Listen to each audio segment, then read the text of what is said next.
ఇక బీడ్ చూస్తే హైదరాబాద్లో వర్షం పడుతుంది. నగరంలోని పలు ప్రాంతాల్లో వర్షం కురుస్తుంది. జూబ్లీహిల్స్, బంజారాహిల్స్, కృష్ణానగర్, యూసఫ్గూడలో వర్షం పడుతుంది. బంగాళాఖాతంలో ఏర్పడిన ఉపరితల ద్రోణితో రాష్ట్రంలో పలు జిల్లాల్లో భారీ నుంచి అతి భారీ వర్షాలు కురిసే అవకాశం ఉందని హైదరాబాద్ వాతావరణ కేంద్రం వెల్లడించింది. ఈ ఉపరితల ద్రోణి కారణంగా రాష్ట్రంలో 2 రోజుల పాటు వర్షాలు కురుస్తాయని పేర్కొంది. క్యుములోనింబస్ మేఘాలతో పలు చోట్ల భారీ వర్షాలు కురుస్తాయని తెలిపింది.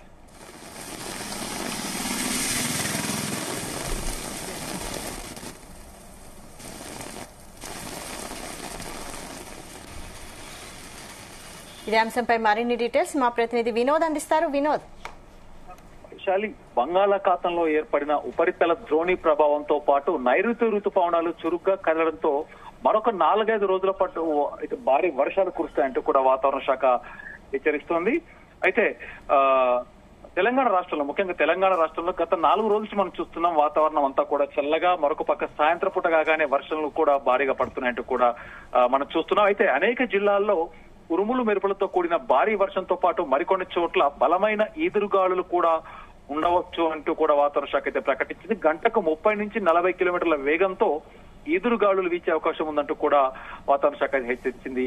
అయితే ఇక తెలంగాణలో 4 రోజుల పాటు భారీ వర్షాలు పడతాయంటూ కూడా హైదరాబాద్ వాతావరణ కేంద్రం అయితే తెలిపింది. క్యూములో నింబస్ మేఘాల కారణంగా కొన్ని జిల్లాల్లో అయితే కుండపోత వర్షం కురుస్తున్నట్టు కూడా చెప్పింది. భద్రాద్రి కొత్తగూడెం, ములుగు, జయశంకర్, భూపాలపల్లి, మంచిర్యాల్, కొమరంభీం, ఆసిఫాబాద్, ఆదిలాబాద్, హైదరాబాద్, రంగారెడ్డి, మేడ్చల్, మల్కాజ్గిరి జిల్లాల్లో మోస్తారు నుంచి భారీ వర్షాలు కురిసే అవకాశం ఉందంటూ కూడా తెలుస్తుంది. తెలంగాణలో దాదాపు 19 జిల్లాల్లో తేలికపాటి నుంచి మోస్తారు వర్షాలు పడతాయంటూ కూడా, ఋతుపవనాలు చురుగ్గా కదులుతున్నందున జోరు వానలు కురుస్తాయంటూ కూడా వాతావరణ శాఖ అయితే అంచనా వేసింది. ముఖ్యంగా భారీ వర్షాల నేపథ్యంలో ప్రజలు అప్రమత్తంగా ఉండాలంటూ అధికారులు సూచించారు. లోతట్టు ప్రాంతాలు ప్రజలు అప్రమత్తంగా ఉండాలంటూ కూడా చెబుతున్నారు. అయితే అవసరమైతే సురక్షిత ప్రాంతాలకు వెళ్ళడానికి సిద్ధంగా ఉండాలన్నారు. మరోవైపు ఇటు తెలంగాణలో కాకుండా ఆంధ్ర రాష్ట్రంలో కూడా వర్షాలు అయితే భారీగానే ఉన్నాయి. దాదాపు రానున్న 9 అంటే ఈ నెల 9, 10వ తారీఖు వరకు మొత్తం 19 జిల్లాల్లో ఉరుములు మెరుపులతో కూడిన తేలికపాటి నుంచి మోస్తారు వర్షాలు పడతాయంటూ కూడా తెలుస్తుంది. ఉత్తర తెలంగాణలో భారీ నుంచి అతి భారీ వర్షాలు పడే ఛాన్స్ అయితే ఉన్నట్టు తెలుస్తుంది. ఇప్పటికే భారీ వర్షాల నేపథ్యంలో ఉత్తర తెలంగాణలోని గోదావరి పరివాహక ప్రాంతాల్లో పలు ప్రాజెక్టులకు కూడా భారీగా వరద నీరు అయితే చేరుకున్నటువంటి విషయం మనకు తెలిసిందే. ఆదిలాబాద్, ములుగు, భద్రాద్రి కొత్తగూడెం, మహబూబాబాద్, కొమరంభీం, ఆసిఫాబాద్, వరంగల్, నాగర్ కర్నూల్, మంచిర్యాల్, నిర్మల్, గద్వాల్, కామారెడ్డి, మహబూబ్ నగర్, నిజామాబాద్, జయశంకర్, భూపాలపల్లి, నారాయణపేట జిల్లాల్లో భారీ వర్షాలు పడే అవకాశం ఉన్నట్టు కూడా అధికారులు సూచిస్తున్నారు. అయితే ఇవి ఈ జిల్లాలకైతే గంటకు 30 నుంచి 40 కిలోమీటర్ల వేగంతో ఈదురు గాలులతో పాటు ఉరుములు మెరుపులతో కూడా వర్షం కురిసే ఛాన్స్ ఉంది. ఇక హైదరాబాద్ విషయానికి వస్తే వైశాలి, కొద్దిసేపటి కిందటే దాదాపు మనం 2-3 రోజుల నుంచి చూస్తున్నట్టయితే ఉదయం అంతా కూడా చల్లటి వాతావరణం కనిపించిన సందర్భాలు చూస్తాం. కానీ నిన్న ఇవాళ దాదాపు ఎండ తీవ్రత ఎక్కువనే ఉంది. కానీ కొద్దిసేపటి కిందటే హైదరాబాద్ జూబ్లీహిల్స్ చుట్టుపక్కల పరిసర ప్రాంతాల్లో కొద్దిసేపటి కిందటైతే వర్షం స్టార్ట్ అయింది.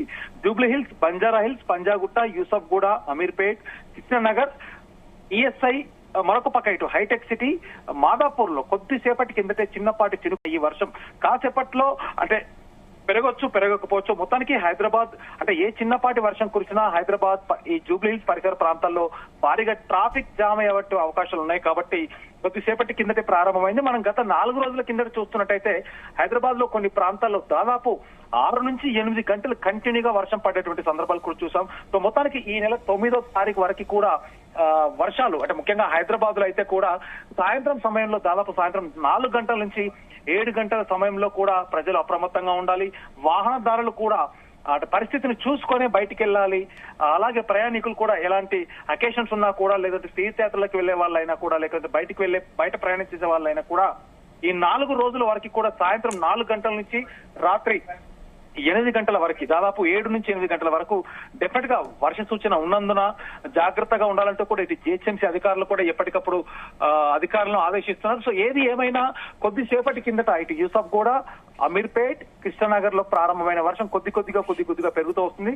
దాదాపు 7 గంటలు 7:30 వరకు అయితే ఈ వర్షం ఇలాగే కంటిన్యూ అయ్యేలా ఉంది వైశాలి. అయితే ఎన్ని రోజులు ఈ వర్షాలు ఈ రకంగా కంటిన్యూ అయ్యేటటువంటి అవకాశం ఉంది? వాతావరణ శాఖ అధికారులు ఏం చెబుతున్నారు వినోద్? క్యుములోనింబస్ మేఘాల ప్రభావంతో కంటిన్యూ అవుతున్నాయి అంటున్నారు ఈ వర్షాలు?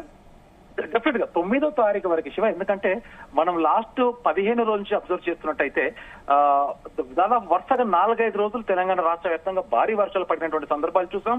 మరొక పక్క హైదరాబాద్ లో కూడా ఉదయం అంతా పొడిగా ఉన్న సాయంత్రం కాగానే దాదాపు 4 రోజుల కిందట మనం పరిస్థితి చూస్తే ఏకతాటిగా దాదాపు 6 నుంచి 8 గంటల వరకు ఏకతాటిగా వర్షం కురిసినటువంటి సందర్భాలు చూసాం. భారీగా ట్రాఫిక్ జామ్ అయి విద్యుత్ కి అంతరాయం కలిగినటువంటి కొన్ని ప్లేసుల్లో కూడా మనం చూసాం. సో మొత్తానికి అధికారులు చెబుతున్నటువంటి ప్రకారం దాదాపు ఇంకొక 4 రోజుల వరకు, జూలై 9వ తారీఖు వరకు కూడా ఈ వర్షాలు ఇలాగే కంటిన్యూ అయ్యే అవకాశం ఉంది. తర్వాత 9వ తారీఖు అంటే జూలై 10వ తారీఖు నుంచి కూడా, ఎందుకంటే వర్షాకాలం పూర్తిగా వచ్చేసింది కాబట్టి డెఫినెట్ గా వర్ష సూచన ఉన్నటువంటి ప్రాంతాలకు ఎప్పటికప్పుడు అలర్ట్ చేస్తున్నారు. మరొక పక్క తెలంగాణ జిల్లాల వ్యాప్తంగా కూడా రైతులకి ఇదొక కరెక్ట్ సమయం అంటూ కూడా రైతులైతే ఆనందం వ్యక్తం చేస్తున్నారు. కానీ హైదరాబాద్ విషయానికి వస్తే శివ, ఎందుకంటే జూలై 9వ తారీఖు వరకు అయితే పరిస్థితి డెఫినెట్ గా ఇలాగే ఉండబోతుంది. సాయంత్రం 4 గంటల నుంచి రాత్రి 8 గంటలు 7:30 గంటల వరకు, అంటే దాదాపు ఒక 3-4 గంటల సుమారులో ఈ వర్షం అంతా అంటే కొద్దిపాటి వర్షానికైనా కూడా ప్రజలు అప్రమత్తంగా ఉండాలంటూ కూడా చెప్తున్నారు అధికారులు. Shiva right, okay, thank you Vinod.